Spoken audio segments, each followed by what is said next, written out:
थोड़ा सा डिस्कशन करते हैं ऑन जेडीबीसी। आपने जेडीबीसी चैप्टर के अंदर क्या क्या सीखा? सारिका, क्या क्या सीखा आपने जेडीबीसी चैप्टर के अंदर?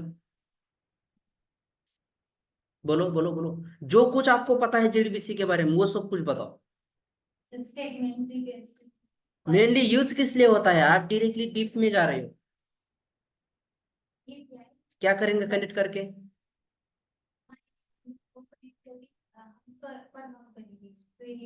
क्वेरीज परफॉर्म करेंगे। गायत्री, क्या क्या सीखा आपने जेडीबीसी चैप्टर के अंदर? कंसेप्ट समझा दो, डेफिनेशन मत बताओ मुझे। हम्म हम्म हम्म सबसे पहले हम्म लोड किया, कनेक्शन एस्टेब्लिश, कनेक्शन एस्टेब्लिश, ठीक है। क्वेरीज फायर किया, उससे कर्ड ऑपरेशन परफॉर्म किए, क्रड ऑपरेशन परफॉर्म किए। करेक्ट। क्रड ऑपरेशन में क्या क्या सीखा आपने? कि डेटा कैसे इंसर्ट करना है, डेटा कैसे फेच करना है, डेटा कैसे डिलीट करना है, कैसे अपडेट करना है, ये सारी चीजें आपने सीखी। करेक्ट। उसके साथ साथ और क्या क्या सीखा? यूआरएल कैसे डिफाइन करना है, क्योंकि डेटाबेस कनेक्ट जो आपका कब हो जाएगा, जब तक आप उसको यूआरएल नहीं बताओगे। यूआरएल में क्या क्या चीजें होती है? होस्ट नेम होता है। क्या होता है? Host name. आपका होस्ट क्या है? बड़ी बड़ी कंपनी में लोकल होस्ट रहेगा क्या? नहीं, उनके क्या रहते हैं? सर्वर्स रहते हैं। और ये आपको देखने की भी ऑथेंटिकेशन नहीं होता, ठीक है? आपको देखने का मतलब कभी आप देख ही नहीं पाओगे उसको, अगर उस लेवल तक आप जाओगे नहीं तो। ये बहुत क्रेडेंशियल, हाई क्रेडेंशियल होता है, ठीक है? तो इसमें क्या क्या देना पड़ता है हमें? अगर हमें डेटाबेस कनेक्ट करना है तो होस्ट नेम देना पड़ता है, और आपका डेटाबेस कौन से पोर्ट के ऊपर प्रेजेंट है वो पोर्ट नंबर देना पड़ता है। उसके साथ साथ डेटाबेस का नेम। आपके सर्वर के ऊपर क्या रहते हैं? मल्टीपल डेटाबेसेस अवेलेबल रहते हैं। तो आप कौन सा डेटाबेस यूज करने वाले हो, उस डेटाबेस का आपको क्या देना पड़ेगा? नाम देना पड़ेगा। क्लियर? चलो, और क्या क्या सीखा? कनेक्शन इस्टेब्लिश करना है तो यूजर नेम लगेगा, पासवर्ड लगेगा। करेक्ट। क्योंकि आपके पास सब इंफॉर्मेशन है, लेकिन उसको एक्सेस करना है तो कैसे करना पड़ेगा? यूजर नेम एंड पासवर्ड से। अगर user name and password mismatch होता है तो क्या होता है? एक्सेस डिनाइड होता है। मैसेज मिला था, जयश्री को मिला था, ठीक है? तो ये चीजें होती है। फिर उसके बाद अगर आपको जावा एप्लीकेशन से डेटाबेस को एक्सेस करना है तो सबसे इंपॉर्टेंट एक जार फाइल लगती है। ये सीखा आपने? कौन सी जार फाइल होती है वो? जेडीबीसी एपीआई कहते हैं हम उसे। करेक्ट। या कोई कोई उसे क्या कहता है? माई एसक्यूएल कनेक्टर भी कह देता है। Correct. My SQL jar file, my SQL connector, database connector और जेडीबीसी एपीआई, ये सब वर्ड्स उसके लिए ही है। क्लियर? चलो, अगर आपके पास वो जेडीबीसी एपीआई नहीं है तो क्या होगा? आप आपके पास सब कुछ इंफॉर्मेशन है, यूआरएल है, पासवर्ड है, लेकिन आपके पास वो जार फाइल ही नहीं है, तो आप कनेक्ट कर सकते हो क्या डेटाबेस को? नहीं कर सकते। तो ये बहुत इंपॉर्टेंट चीज होती है। उसके बाद आपके पास जार फाइल है, लेकिन उसको इंप्लीमेंट कैसे करना पड़ेगा आपको जावा के अंदर? जार फाइल को ऐड कैसे करेंगे हम? लोड कैसे करेंगे? क्या स्टेप्स होती है उसकी? जार फाइल को ऐड करने की स्टेप्स। सर पहले JDBC right click on project name, build project path, name, configure build configure path. उसके बाद लाइब्रेरीज पे जाना है आपको, क्लास पाथ पे सेलेक्ट करना क्लास है। वहां पे दो वेज है आपके लिए। कौन कौन से? एक ऐड जार्स एंड एक ऐड एक्सटर्नल जार्स। कौन सा तरीका बेहतर होगा आपके लिए? क्यों? क्यों? करेक्ट। मतलब हम क्या करेंगे यहाँ पे, प्रोजेक्ट के अंदर वो जार फाइल्स ऐड करेंगे। अगर हमने एक्सटर्नल तरीके से किया तो इन केस आपकी जार फाइल मिसिंग होती है तो आपके प्रोजेक्ट में क्या होने वाला है? एरर आने वाला है। मतलब कनेक्शन आपका डिस्कनेक्ट हो जाएगा फिर डेटाबेस के साथ। तो वो नहीं होना चाहिए, इसलिए हमें क्या करना चाहिए? ऑलवेज इंटरनल तरीके से जार फाइल ऐड करनी पड़ेगी। क्लियर? Yes sir. इतना आपने जेडीबीसी चैप्टर के अंदर सीखा। अब देखो, मेन हमें कंसेप्ट यहाँ पे समझ के क्या लेना है कि अब ये हाइपरनेट के अंदर डिफरेंस क्या है और जेडीबीसी के अंदर डिफरेंस क्या है, दो चीजें यहाँ पे आ जाएगी। हाइपरनेट के अंदर डिफरेंस क्या है और जेडीबीसी के अंदर डिफरेंस क्या है, ये हमें पहले समझ के लेना पड़ेगा, तो हमें ये चैप्टर बहुत इजी जाएगा। और अभी समझा के दे रहा हूं आपको, ऐसा कोई स्टूडेंट है जिसको जेडीबीसी चैप्टर बहुत डिफिकल्ट गया है, हो सकता है किसी को गया हो, तो ज्यादा लोड नहीं लेना है, वो चैप्टर ही मैंने सीखा ही नहीं ऐसा बोल के छोड़ देना है। मैंने वो चैप्टर सीखा ही नहीं है, इंटरव्यूअर बोलता है जेडीबीसी क्वेश्चन के ऊपर क्वेश्चन करता है, तो आपको क्या बोलना है, मैंने सीखा ही नहीं वो chapter. You can ask me on, you can ask question on about on Hibernate, वो समझ के जाएंगे, वो नहीं बोलेंगे क्यों नहीं सीखा, इंपॉर्टेंट है। क्योंकि हाइपरनेट के अंदर और जेडीबीसी के अंदर ज्यादा कुछ डिफरेंस नहीं है, दोनों का काम सेम ही है, दोनों का काम सेम ही है। क्या काम होता है, जैसे जेडीबीसी क्या करता है, to connect the database, same Hibernate भी वही काम करने वाला, बट दोनों का काम करने का तरीका अलग अलग है, दोनों का काम करने का तरीका अलग है। जैसे हमने देखा डायनामिक क्वेरीज और स्टैटिक क्वेरीज, देखा था हमने जेडीबीसी के अंदर, स्टैटिक क्वेरी किया तो क्या हो जाएगा और डायनामिक क्वेरी किया तो क्या हो जाएगा। स्टैटिक करने से क्या होगा, ईच टाइम सेम कोड आपका एग्जीक्यूट होगा, करेक्ट, लेकिन डायनामिक करने से क्या होगा, मल्टीपल टाइम्स। तो कौन सा अच्छा है, तो वैसे ही यहाँ पे स्टैटिक किसको माना जाता है, जेडीबीसी को, और डायनामिक किसको माना जाता है, क्यों, ऐसा क्यों, देखो कभी कभी क्या होता है, एक प्रोजेक्ट बना है, एक प्रोजेक्ट बना है और उसने डेटाबेस यूज किया है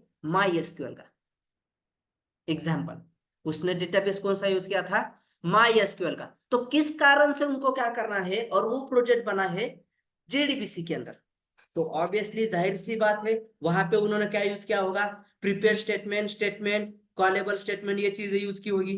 और कॉलेबल स्टेटमेंट, प्रिपेयर स्टेटमेंट में हम क्या करते हैं, डायरेक्टली वहां पे क्वेरीज लिखते हैं, क्वेरीज लिखते हैं। तो इन केस उनको क्या करना है कि डेटाबेस ही चेंज करना है, क्या करना है, डेटाबेस ही चेंज करना, तो उनको कहां कहां पे चेंज करना पड़ेगा,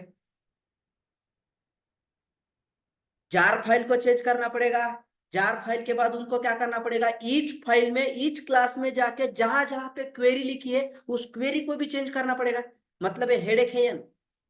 लेकिन हाइपरनेट ये आपको फंक्शनलिटी प्रोवाइड करता है कि यहाँ पे आपका डेटाबेस के ऊपर डिपेंड तो होगा, लेकिन यहाँ पे क्वेरी नहीं होगी, मतलब इजीली आप क्या कर सकते हो, डेटाबेस चेंज कर सकते हो, कोई मैटर नहीं होगा यहाँ पे कि आपने MySQL यूज किया है या ओरेकल यूज किया है, या फिर आप बाद में भी उसको चेंज कर सकते हो, डजेंट मैटर, यहाँ पे डिपेंडेंसी नहीं आती, इसलिए सबसे पॉपुलर फ्रेमवर्क होता है हाइबरनेट, इसलिए ज्यादा यूज किया जाता है हाइबरनेट। अब ऐसा नहीं है क्या है जेडीबीसी यूज नहीं करते, अगर आप इंटरनेट के ऊपर जाओगे, देखोगे, सर्च करोगे, तो वहां पे आपको फास्टर कौन है, अगर आपने सर्च किया तो आंसर क्या आएगा पता है आपको, JDBC is faster than hibernate, क्या है, जेडीबीसी फास्टर देन हाइपरनेट। अब ऐसा क्यों, क्योंकि यहाँ पे क्या होता है, देखो जावा आपको फंक्शनैलिटी प्रोवाइड कर रहा है, किस लिए, आपका काम इजी हो जाए, लेकिन यहाँ पे क्या हो रहा है, उसका परफॉर्मेंस लो हो रहा है, कोई काम करने के लिए आपको इजी जा रहा है, मैं आपको बोलूंगा कि हाइबरनेट टॉपिक, इसमें ऐसा कुछ डिफिकल्टी है ही नहीं, आप बोलोगे कि सर इतना इजी तो मतलब कोर जावा का कौन सा चैप्टर टॉपिक भी नहीं इतना इजी है हाइबरनेट, बहुत इजी चैप्टर होता है, और जेडीबीसी से कंपैरिजन करेंगे हम तो उससे बहुत इजी इजी चैप्टर है, ठीक है। तो यहाँ पे, तो ऐसा क्यों है, तो हम यहाँ पे इस डायग्राम की सहायता से समझ के लेते हैं, ठीक है। चलो सबसे पहले क्वेश्चन देता हूं आपको, open notebooks, what is hibernate framework.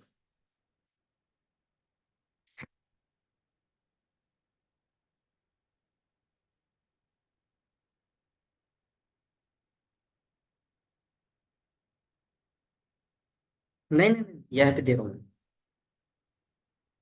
Assignment थोड़ी ना मैंने आपको सिखाया है। Just 1 minute.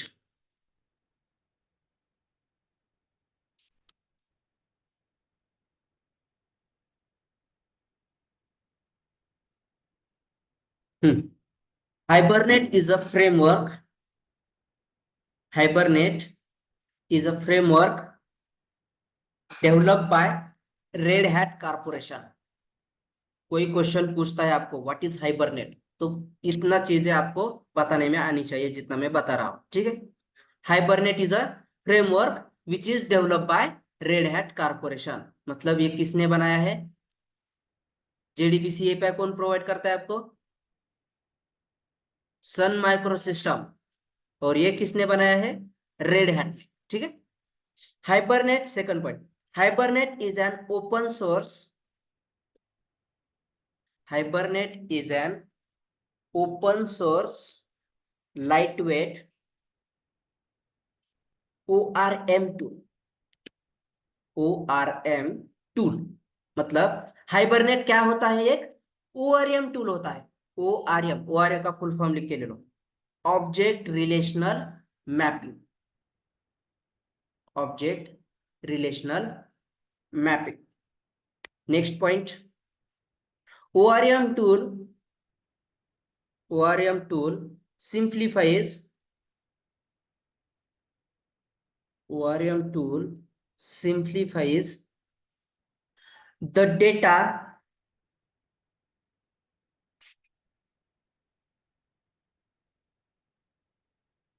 simplifies the data creation.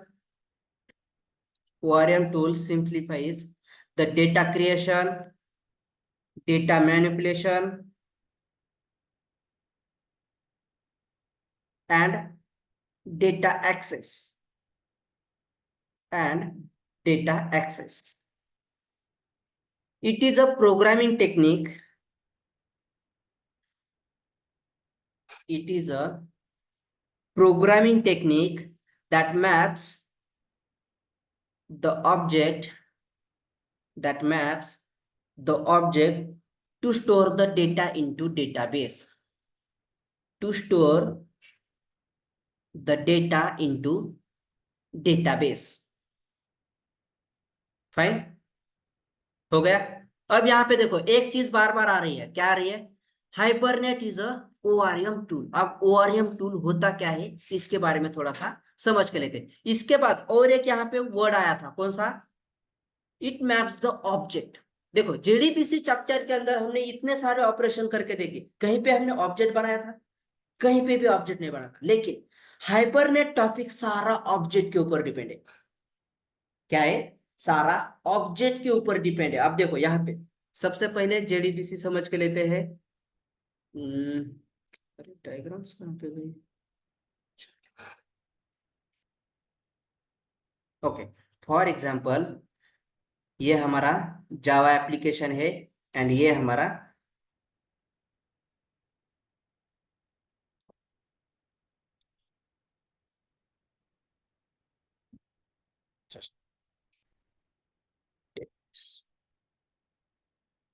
समझ के ले लो बस आज,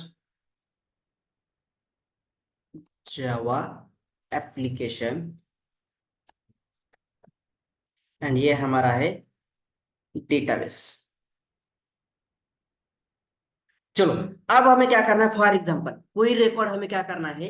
इंसर्ट करना है जावा एप्लीकेशन टू डेटाबेस। तो हम कैसे करते थे?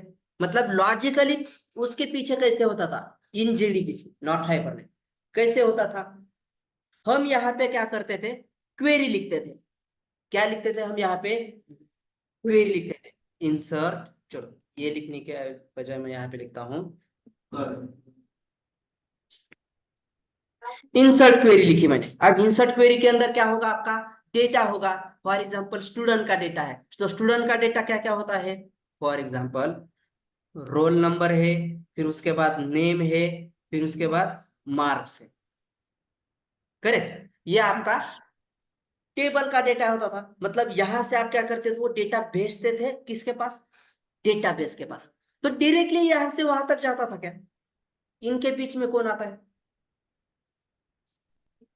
कौन आता है इनके बीच में? जा packages Java.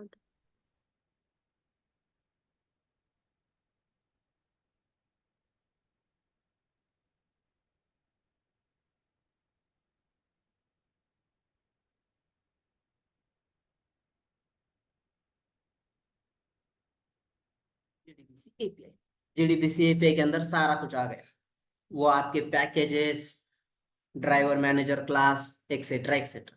ठीक है, तो ये क्या काम करते हैं? देखो ये काम क्या करते हैं आपकी, अब ये रोल नंबर आपका कहाँ पे प्रेजेंट है? क्वेरी के अंदर, करेक्ट। तो पहले आपका रोल नंबर कहाँ पे जाता है?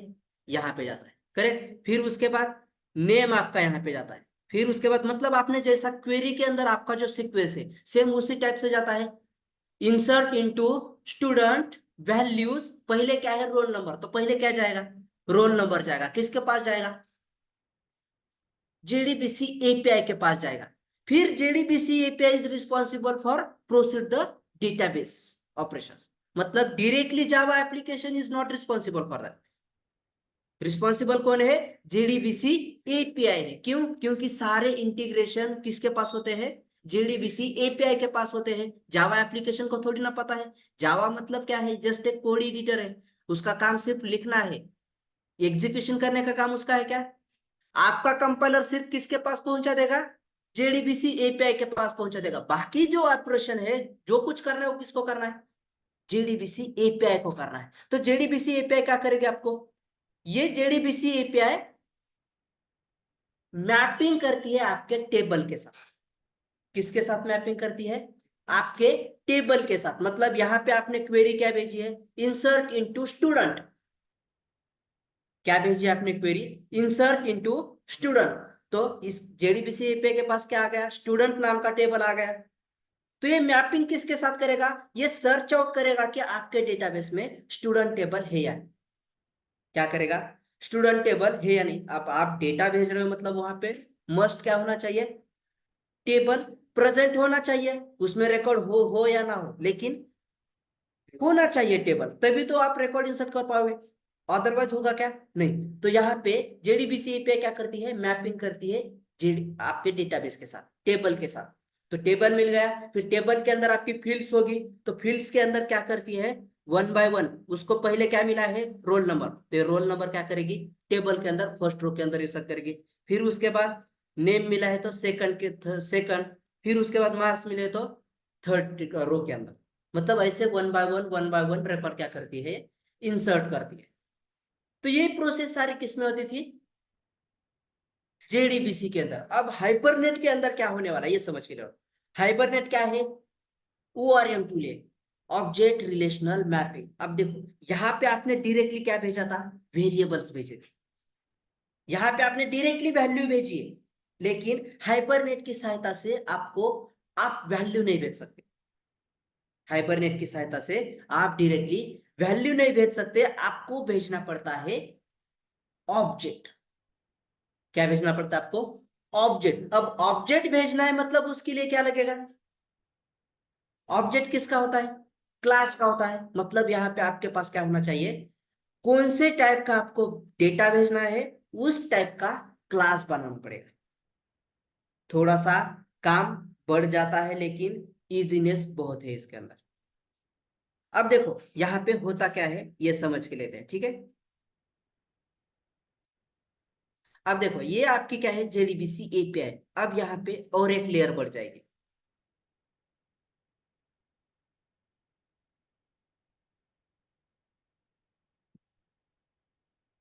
ये होगा आपका ओआरएम।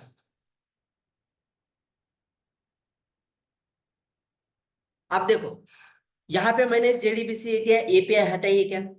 अगर आप हाइबरनेट भी यूज कर रहे हो तो ये पॉसिबल नहीं है कि अगर आप सिंपली हाइबरनेट यूज किया तो डायरेक्टली आप डेटाबेस के साथ कनेक्ट कर पाओगे। मैंने आपको जेडीबीसी चैप्टर के अंदर भी बताया था कि अगर आपके पास जेडीबीसी एपीआई नहीं है तो आप कनेक्ट नहीं कर सकते। मुझे अदर टेक्नोलॉजी के बारे में पता नहीं। जेडीबीसी एपीआई किसका पार्ट है? जावा। और जावा से अगर आपको क्या करना है, डेटाबेस के साथ इंटरैक्ट करना है, तो मोस्ट एक चीज लगने वाली है, that is a JDBC API. कुछ भी आप यूज करो, हाइबरनेट यूज करना है करो या ना करो, लेकिन जेडीबीसी एपीआई आपको मस्ट लगेगी, इसलिए आपको जेडीबीसी चैप्टर पहले सिखाया। ठीक है, अब देखो यहाँ पे ऑपरेशन कैसे होता था, पहले कैसे होता था, डायरेक्टली हम क्या करते थे, क्वेरी जावा एप्लीकेशन में लिखते थे और उससे हम क्या करते थे, जेडीबीसी एपीआई थ्रू डेटाबेस में भेजते थे, करेक्ट। लेकिन अब यहाँ पे ऐसे नहीं होगा, अब जावा एप्लीकेशन में हम कोई क्वेरी लिखने वाले ही नहीं है, यहाँ पे हम कोई क्वेरी लिखने वाले ही नहीं है, यहाँ पे क्वेरी लिखना ही नहीं है। अगर ऐसा कोई स्टूडेंट है उसको माई एसक्यूएल का, उसकी माई एसक्यूएल की बैच हो चुकी ही नहीं है, मतलब ऐसा कोई स्टूडेंट जिसको पता ही नहीं है कि इंसर्ट की क्वेरी क्या होती है, डजंट मैटर, बस यहाँ पे उसको हाइबरनेट यूज करने में आना चाहिए। यहाँ पे क्या होता है, देखो जेडीबीसी क्या है, टेक्नोलॉजी है, जेडीबीसी क्या है, टेक्नोलॉजी है, और ये सारी हार्ड कोडेड वैल्यू होती है उसके अंदर। लेकिन हाइबरनेट क्या है, फ्रेमवर्क है। अब फ्रेमवर्क जहां जहां पे भी अब फ्रेमवर्क कीवर्ड आपने आपको सुनाई देता है, फ्रेमवर्क का मतलब क्या होता है, pre defined, it provide a pre defined functionality. क्या करता है ये, प्री डिफाइंड फंक्शनैलिटी प्रोवाइड करता है। इससे क्या होता है, डेवलपर का काम इजी होता है, टाइम कंज्यूमिंग होता है, करेक्ट। और डेवलपर को सिर्फ उतना ही काम होता है कि वो लॉजिक लगाए, किसके लिए मुझे क्या लिखना पड़ेगा। तो ये यहां से क्या होगा, आपकी डेवलपमेंट प्रोसेस फास्ट हो जाएगी।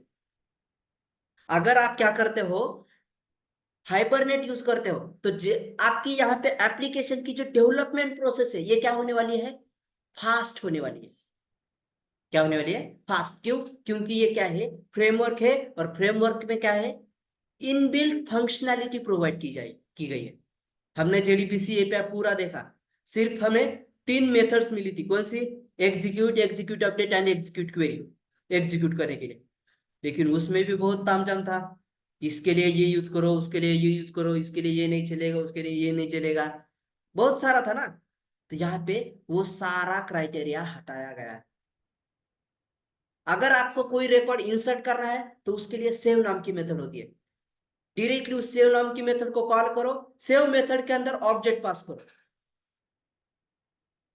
ऑब्जेक्ट किसका होगा, क्लास का होगा, और उस क्लास के अंदर डेटा क्या होगा आपका, रोल नंबर, नेम, मार्क्स। उस ऑब्जेक्ट की जो कुछ भी वैल्यू है वो डायरेक्टली किसके पास जाएगी, ओआरएम के पास। तो डायरेक्टली यहाँ पे कौन जाएगा, आपका ऑब्जेक्ट जाएगा। ऑब्जेक्ट यहां से आपका डायरेक्टली जाएगा ओआरएम के पास।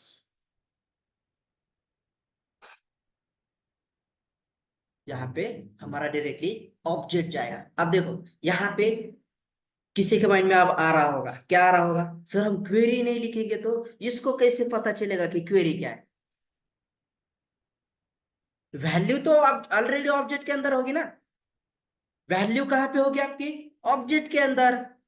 आप कंस्ट्रक्टर को कॉल करते हो, ऑब्जेक्ट कैसे बनाते हैं, student stu is equal to new student, and उसके पैरामीटर में आप क्या करते हो, वैल्यू पास करते हो। मतलब वो किसकी वैल्यूज होती है, ऑब्जेक्ट की वैल्यूज होती है। फिर उसके बाद ऑब्जेक्ट को प्रिंट करते हो तो आपको क्या मिलता है रिटर्न में, रोल नंबर की ये वैल्यू है, नेम की ये वैल्यू है, मिलती है नहीं, मतलब क्यों मिलती है ऐसे, क्योंकि वो ऑब्जेक्ट की वैल्यू है ना। तो हम यहाँ पे क्या करने वाले हैं, डायरेक्टली ऑब्जेक्ट को पास करने वाले, यहाँ पे ऑब्जेक्ट को पास करने वाले। तो यहाँ पे ओवरएम को क्या मिल गई, वैल्यूज मिल गई। अब ये वैल्यू हमारा कोई लेना देना नहीं, ये हमें सोचना है कि डेटाबेस को कैसे समझ में आएगा कि यहाँ पे क्वेरी क्या है। क्योंकि हाइबरनेट क्या है, फ्रेमवर्क है, ये फ्रेमवर्क किसका है, जावा का फ्रेमवर्क है, डेटाबेस का थोड़ी ना है। तो उसको कैसे पता चलेगा, तो मैपिंग। यहाँ पे ये ओआरएम टूल क्या करता है, ऑब्जेक्ट की रिलेशनल मैपिंग करता है। क्या करता है, ऑब्जेक्ट की रिलेशनल मैपिंग करता है। अब देखो हाइबरनेट को ये भी पता नहीं है कि हम कौन से टाइप का डेटाबेस यूज करने वाले, करेक्ट, माईएसक्यूएल यूज करें या ओरेकल यूज करें, डजंट मैटर। तो ये क्या करता है, ओआरएम टूल क्या करता है, वो इस हाइबरनेट के अंदर एक डायलेक्ट नाम का कंसेप्ट होता है। क्या होता है, डायलेक्ट, आपको आगे समझ में आ जाएगा। डायलेक्ट नाम का एक कंसेप्ट होता है, अगर आप क्या कर रहे हो, माई एसक्यूएल के डेटाबेस के साथ आप इंटरेक्शन करना चाहते हो तो आपको माई एसक्यूएल का डायलेक्ट लगेगा। क्या लगेगा? माई एसक्यूएल का डायलेक्ट लगेगा। अगर आपको क्या करना है, ओरेकल के साथ इंटरेक्शन करना है तो आपको क्या लगेगा, ओरेकल का डायलेक्ट लगेगा। तो बस ये चीज आपको डिफाइन करनी पड़ती है। तो ये चीज आपने डिफाइन कर ली, फिर उसके बाद ये क्या करेगा, ओआरएम टूल उस डेटाबेस के साथ यहाँ पे क्या करेगा, कन्वर्जन करेगा। मतलब यहाँ पे फॉर एग्जांपल मैंने यहां से कॉल किया है सेव मेथड को। सेव क्या है, हाइबरनेट की प्री डिफाइंड मेथड है, आगे चल के आपको हम सीखने वाले हैं ये मेथड, ठीक है। तो सेव मेथड क्या करती है, फॉर एग्जांपल आपको रिकॉर्ड इंसर्ट करना है, तो ये क्या है, प्री डिफाइंड मेथड है। बस इसके अंदर आपको क्या भेजना है, ऑब्जेक्ट भेजना है। फिर ये ऑब्जेक्ट आएगा कहाँ पे, ओआरएम के पास आएगा। ओ, इसके पास और एक फंक्शनैलिटी होती है, बहुत इंटरेस्टिंग होती है, यहाँ पे आपको टेबल बनाने की जरूरत नहीं। आपने प्रोग्राम एग्जीक्यूट कर लिया, जो आपका क्लास का नाम है उसका ऑटोमेटिकली वहां पे टेबल बन जाता है। टेबल बनाने की जरूरत ही नहीं पड़ती आपको। मतलब एक काम बच गया यहाँ पे। फिर उसके बाद जो अगर आपको क्या करना है, कोई रिकॉर्ड इंसर्ट करना है तो रिकॉर्ड इंसर्ट करने के लिए आपको क्वेरी लिखने की जरूरत नहीं, कहीं पे भी क्वेरी लिखने की जरूरत नहीं है। डायरेक्टली आपको क्या करना है, सेव मेथड को कॉल करना है। कैसे करते हैं आगे देखेंगे, लेकिन बस अब समझ के ले लो। यहाँ पे क्वेरी लिखने की जरूरत नहीं है, सेव मेथड को कॉल करना है। सेव मेथड के अंदर आपको ऑब्जेक्ट भेजना है, जो भी रिकॉर्ड आपको इंसर्ट करना है, जो भी रिकॉर्ड आपको इंसर्ट करना है उसका ऑब्जेक्ट डायरेक्टली पास करना है सेव मेथड के अंदर। ये ऑब्जेक्ट कहां पे आएगा, ओआरएम के पास। फिर ओआरएम काम क्या करता है, ऑब्जेक्ट की रिलेशनल मैपिंग करता है, किसके साथ, डेटाबेस के साथ, जेडीबीसी एपीआई के साथ। जेडीबीसी एपीआई का आगे समझाता हूं, ठीक है। ये किसके साथ करता है, मतलब ऑब्वियसली आपका क्लास है स्टूडेंट, तो जाहिर सी बात है डेटाबेस के अंदर टेबल का नाम भी क्या होगा, स्टूडेंट ही होगा। अगर आपको चेंज करना है तो कर भी सकते हैं, ऐसा नहीं है कि वही बनेगा, वो आगे सीखेंगे आप, ठीक है। तो ये किसके साथ मैपिंग कर रहा है, आपके टेबल के साथ, करेक्ट। फिर इसके अंदर डेटा क्या क्या होगा, फॉर एग्जांपल ऑब्जेक्ट के अंदर डेटा क्या है आपका, रोल नंबर है, फिर उसके बाद क्या है, नेम है, फिर उसके बाद क्या है, मार्क्स है। अब इसके पास ये ऑब्जेक्ट आया है, करेक्ट। ऑब्जेक्ट के अंदर वैल्यू होती है ना, यहाँ पे आपके वेरिएबल थोड़ी ना आएंगे, वैल्यू आएगी यहाँ पे। तो ये मैपिंग करता है आपके, ये कौन सा इस ऑब्जेक्ट कौन से टाइप का है, स्टूडेंट टाइप का, तो ये स्टूडेंट टेबल के साथ उसकी क्या करेगा, मैपिंग करेगा। फिर मैपिंग करके वो क्या करेगा, वन वैल्यू कहाँ पे पुटअप करेगा, फर्स्ट कॉलम के अंदर। फिर उसके बाद सेकंड कॉलम में ये स्ट्रिंग जाएगा, फिर थर्ड कॉलम में मार्क्स जाएंगे। लेकिन ये वैल्यू डायरेक्टली डेटाबेस के पास नहीं जाती, फिर ये वैल्यू कहां पे जाएगी, जेडीबीसी एपीआई के पास जाएगी। मतलब यहां पे देखो काम, फिर यहां से one by one, one by one, one by one. Developer का काम यहाँ पे इजी हो गया, लेकिन इसके लिए लगने वाली प्रोसेस ज्यादा है ना। यहाँ पे एक लेयर का काम ही बढ़ रहा है, मतलब एग्जीक्यूशन प्रोसेस यहाँ पे क्या होने वाली है, लेंथी होने वाली है थोड़ी सी। तो इसीलिए हाइबरनेट, अगर आप हाइबरनेट यूज करते हो तो इसमें डेवलपमेंट फास्ट होने वाली है, लेकिन परफॉर्मेंस थोड़ा सा स्लो डाउन होने वाला है। और जेडीबीसी अगर आप यूज करते हो तो डेवलपमेंट आपकी क्या होने वाली है, स्लो होने वाली है, लेकिन उसका परफॉर्मेंस क्या रहेगा। और कंपनी ऑलवेज किसके बारे में सोचती है, परफॉर्मेंस या डेवलपमेंट प्रोसेस, क्या लगता है आपको। Development process. डेवलपमेंट प्रोसेस के ऊपर ज्यादा फोकस करती है, क्यों, क्योंकि उनके पास एक ही काम थोड़ी ना होता है, मल्टीपल प्रोजेक्ट्स होते हैं, उनको क्या करना पड़ता है, जल्दी जल्दी एक एक प्रोजेक्ट आपको। और ऐसा नहीं है कि सिर्फ वो बहुत कम स्लो हो जाएगा, ऐसा नहीं है, लेकिन इसमें कंपेयरिंग टू जेडीबीसी इसका परफॉर्मेंस क्या है, थोड़ा सा स्लो डाउन। क्यों, क्योंकि इसमें सारा ये काम होता है। ऑब्जेक्ट भेजना है, ऑब्जेक्ट को कन्वर्जन करेगा, फिर कन्वर्जन करके और मैंने आपको डायलेक्ट कंसेप्ट बताया था। देखो अब यहाँ पे हमने क्वेरी के बारे में तो डिस्कस ही नहीं किया, तो उसको कैसे पता चला कि यहाँ पे इंसर्ट ही करना है। तो यहाँ पे सेव मेथड आई ना, तो यहाँ पे ORM टूल क्या करता है, उसको सेव मेथड को कन्वर्ट कर देता है कि आपका डायलेक्ट कौन से टाइप का है। अगर डायलेक्ट आपका क्या है, MySQL का है, तो एक सेव मेथड को कन्वर्ट किस में कर देता है, इंसर्ट इनटू क्वेरी के अंदर। डायलेक्ट का काम क्या करता है, क्वेरी को कन्वर्जन करता है। हाइबरनेट क्या करता है, HQL नाम की क्वेरी यूज करता है, hibernate query language.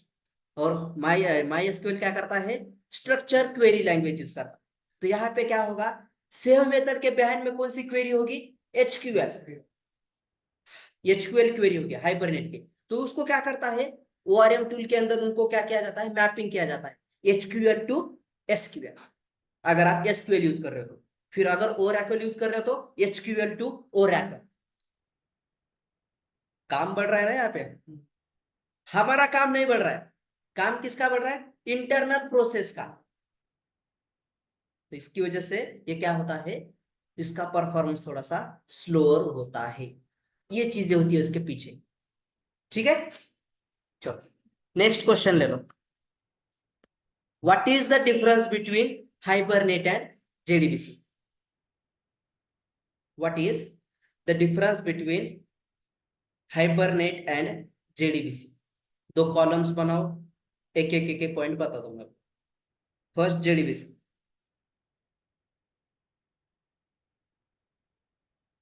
And Hibernate. ठीक है। सर हम्म, बट उसमें अभी तक नहीं पता चला ना कि कौन सा हम डाटाबेस यूज कर रहे हैं। देखो डायलेक्ट अगर आपका क्या है, MySQL टाइप का है, मतलब यहाँ पे एसक्यूएल होगा हम्म, बट हम कौन सी यूज कर रहे हैं, एसक्यूएल करे तो कैसे करेगा मतलब हाँ वो आगे चलेगा पता आपको। ठीक है, मतलब ऐसा नहीं है। देखो जो चीजें हमने कहाँ पे की थी, JDBC के अंदर, डेटाबेस को कनेक्ट आपको यहाँ पे भी करना पड़ेगा, यूजर नेम यहाँ पे भी बताना पड़ेगा, पासवर्ड यहाँ पे भी देना पड़ेगा, कनेक्शन URL आपको यहाँ पे भी देना पड़ेगा। सारी चीजें यहाँ पे आ जाएगी, सारी चीजें यहाँ पे आ जाएगी। आप मतलब विदाउट ये चीजें करने से आप कनेक्शन स्टेब्लिश कर ही नहीं सकते। हाँ, तो यहाँ पे एक अनदर एक फाइल होती है, पॉन्ड XML नाम की एक फाइल होती है, कॉन्फ़िगरेशन फाइल हमें बनानी पड़ती है, उसमें हमें सारा ये डेटा पुट अप करना पड़ता है। नहीं XML आगे चल के स्प्रिंग में आती है XML। ठीक है गाइस, देखो फर्स्ट डिफरेंस ले लो। The JDBC is faster performance.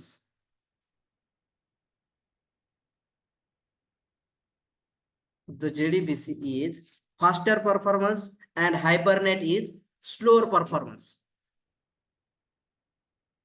या आप ऐसे भी लिख सकते हो, इन JDBC the performance of application is faster, ऐसे भी लिख सकते हो, आपके ऊपर से। ठीक है, next, in JDBC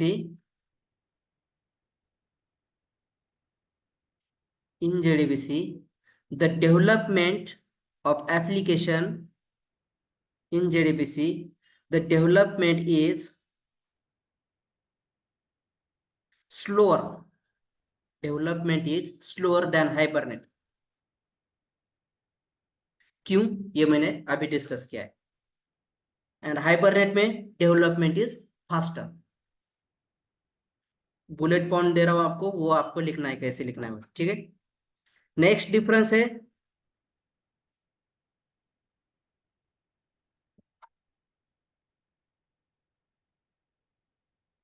in JDBC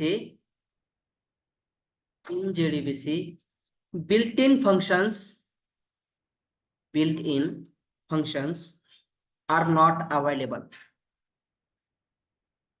in JDBC built-in functions are not available।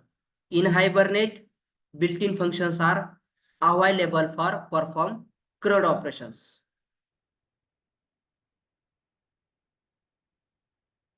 built-in functions are available for CRUD operations।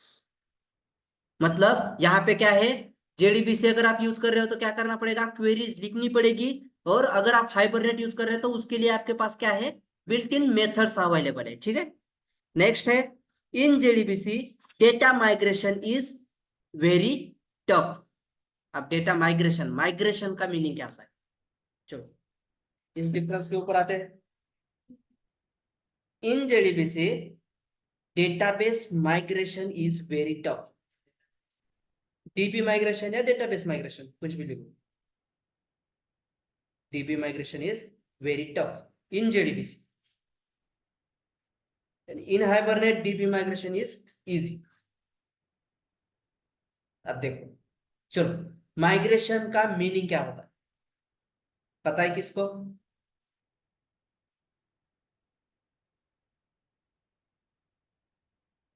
Guys, migration का मीनिंग क्या होता है? मतलब कोई real time example.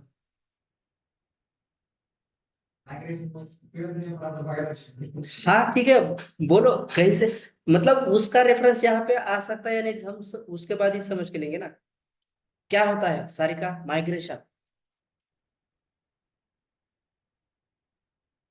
Gayatri,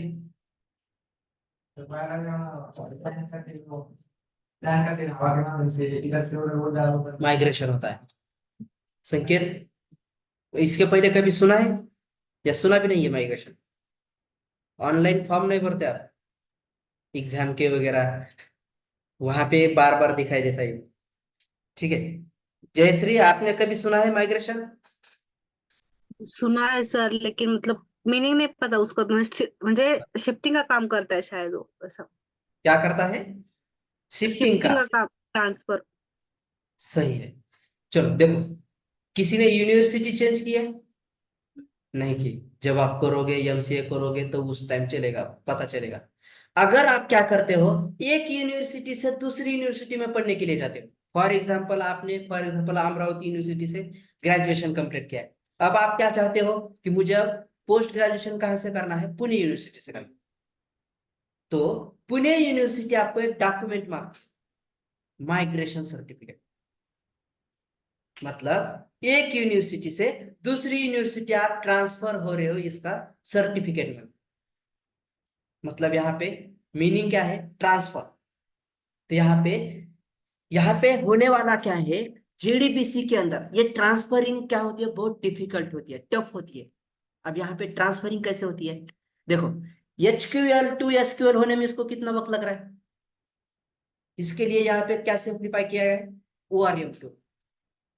ORM tool क्या करता है, इसको ये डेटा आपको माइग्रेट कर देता है एचक्यूएल टू एसक्यूएल। लेकिन अगर आपको जेडीबीसी के अंदर ऐसा कुछ करना है, डायरेक्टली आपको डेटाबेस चेंज करना है, तो इट इज वेरी टफ। क्योंकि आपको ईच फाइल में जाके, ईच क्लास के अंदर जाके आपको क्या करना है, उसको क्वेरी चेंज करनी है। अगर मैंने आपको बोला, आपने जो प्रोजेक्ट बनाया है उसमें आप ओरेकल यूज करके देखो, आपको एक एक केस के अंदर जाके आपको क्वेरी चेंज करनी पड़ेगी या नहीं? करनी पड़ेगी। मतलब ये काम क्या हो गया, टफ हो गया। लेकिन अगर सेम प्रोजेक्ट आपका अगर हाइबरनेट के अंदर होता, तो आपको कहीं पे भी चेंज करने की जरूरत नहीं पड़ती, बस आपको चेंज क्या करना पड़ेगा, डायलेक्ट। क्या चेंज करना पड़ेगा आपको, डायलेक्ट चेंज करना पड़ेगा, दैट्स इट। तो मुझे बताओ, कहाँ पे ये माइग्रेशन कहाँ पे इजी हो गया, हाइबरनेट के अंदर। समझ में आ गया? Correct. Next, in JDBC, in JDBC we can use SQL language. In JDBC we can use SQL language, structured query language. And in Hibernate we use HQL language. HQL का full form लिख के रखो कहीं पे, तो hibernate query language. अब देखो यहाँ पे क्वेरी थोड़ा सा डिफरेंट, मतलब यहाँ पे आपको कहीं पे तो लिखनी तो है ही नहीं क्वेरी, जहां पे भी आपको लगेगी मैं आपको बता दूंगा कि हाइबरनेट की क्वेरी कैसे होती है, ठीक है। समझ में आ गया सभी को? किसी को इतने में डाउट्स? पूरा लॉजिकल कंसेप्ट था, बस आपको समझ के लेना, ठीक है। चलो अब हम करते हैं इसका इंस्टॉलेशन। अब यहाँ पे इंस्टॉलेशन यहाँ पे भी करने की जरूरत होती है। चलो यहाँ पे सबसे पहले मैं क्या करता हूँ, एक नया प्रोजेक्ट बनाता हूँ। बस देख के ले लो, बाद में करके लेना, ठीक है। रिकॉर्डिंग में अपलोड कर दूंगा, अगर नहीं हो रहा है तो रिकॉर्डिंग देख के भी कर सकते हो, प्रोसेस लिख के ले सकते हो।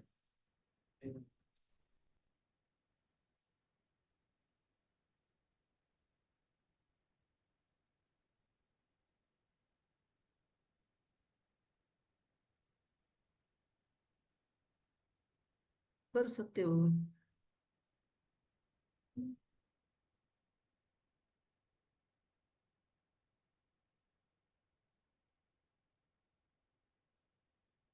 चलो मैं बनाया है, प्रोजेक्ट बनाया है, ठीक है। प्रोजेक्ट का नाम मैंने दे दिया है हाइपरनेट, ठीक है। अब देखो सबसे पहले आपको यहाँ पे देखो, जब आप जेडीबीसी करते थे तो आपको क्या लगती थी, जार फाइल लगती थी। आप यहाँ पे हाइपरनेट कर रहे हैं, मतलब हाइपरनेट की आपको जार लगेगी। हाइपरनेट की जार डाउनलोड कैसे करनी है? सबसे पहले आपको जाना है क्रोम के ऊपर, और यहाँ पे सिंपली आपको लगाना है डाउनलोड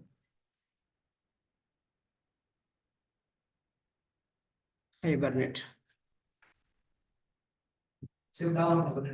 बस यहाँ पे देखो हमारी सबसे पसंदीदा वेबसाइट।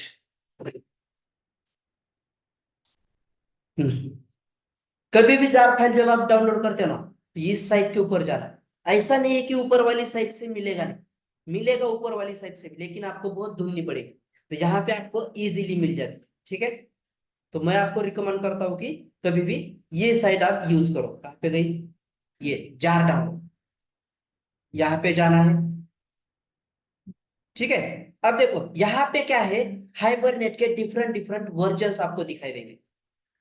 यहाँ पे आपको हाइबरनेट के देखो अभी लेटेस्ट क्या चल रहा है, 6.2.18। अब ये वर्जन जो होते हैं ना गाइस, ये क्या होते हैं, अनस्टेबल वर्जन होते हैं। अनस्टेबल मतलब स्टेबल एंड अनस्टेबल का मीनिंग, मतलब स्टेबल नहीं होंगे, मतलब इनके अंदर कॉन्स्टेंटली क्या होते हैं, चेंजेस होते रहते हैं। अब उन्होंने चेंज कर दिया, मतलब हमें भी वो क्या करना पड़ेगा, चेंज करना पड़ेगा। तो मतलब ये अनस्टेबल हमारे लिए यूज, मतलब लर्निंग, जब हम लर्निंग कर रहे हैं तो उस टाइम हमें कौन से चूज करने चाहिए, स्टेबल वाले वर्जन। तो स्टेबल वाला वर्जन है अभी तो फिलहाल 5.6.5 वाला। तो आपको जार फाइल किसकी डाउनलोड करनी है, 5.6.5 वर्जन की। तो यहाँ पे 6.4.1 है, 5.3.34 है, नीचे मिलेगी 5.3.33 है, नहीं।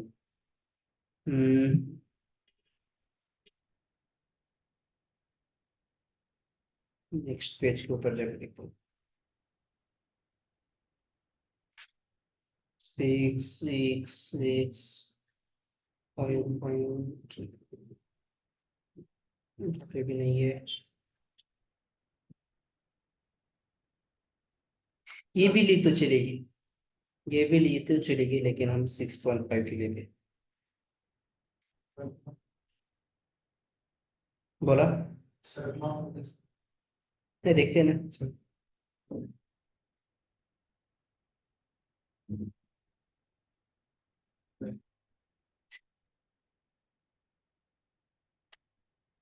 Next page,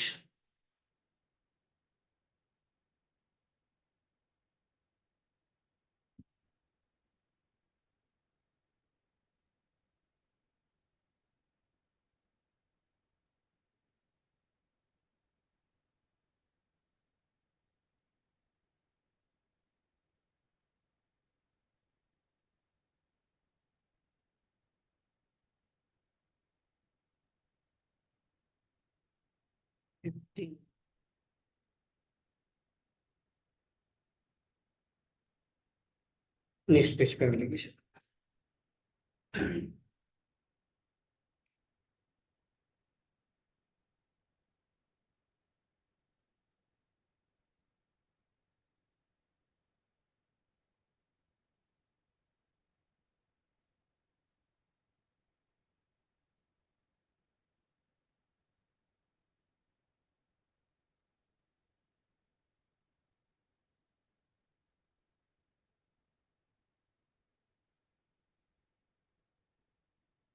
5.6.13.